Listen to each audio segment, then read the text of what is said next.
When it comes to depression, I found that both Christian circles and maybe what could be called pop culture attack depression from seemingly different angles, but actually are operating on the same mechanism. It seems that Christian circles will talk about depression in a way that is moralistic. Do you have secret sin in your life?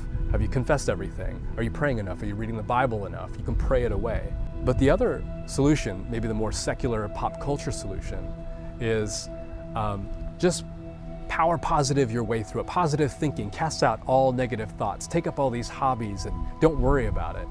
And I found both of those approaches really lacking.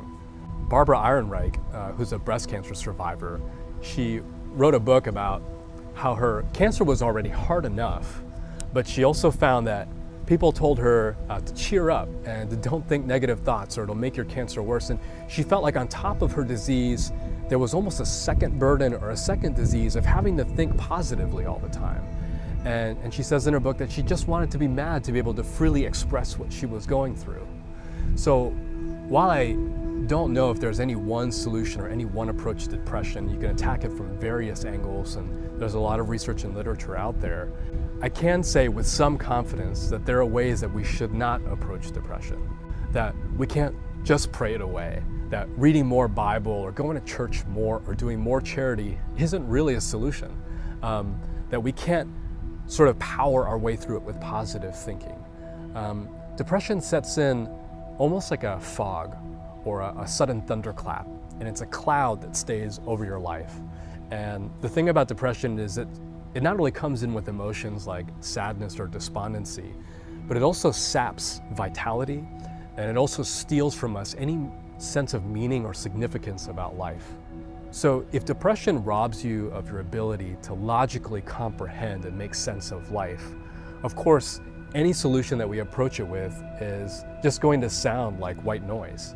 It's not going to reach into the heart of where depression really lies. And I think the best way to approach depression is not necessarily to have the mechanism of beating it from the outside, of finding some kind of apparatus or scaffolding that'll hold us up, but rather to be able to talk about it and voice what we're going through, even to be able to say, what I feel is that I feel nothing.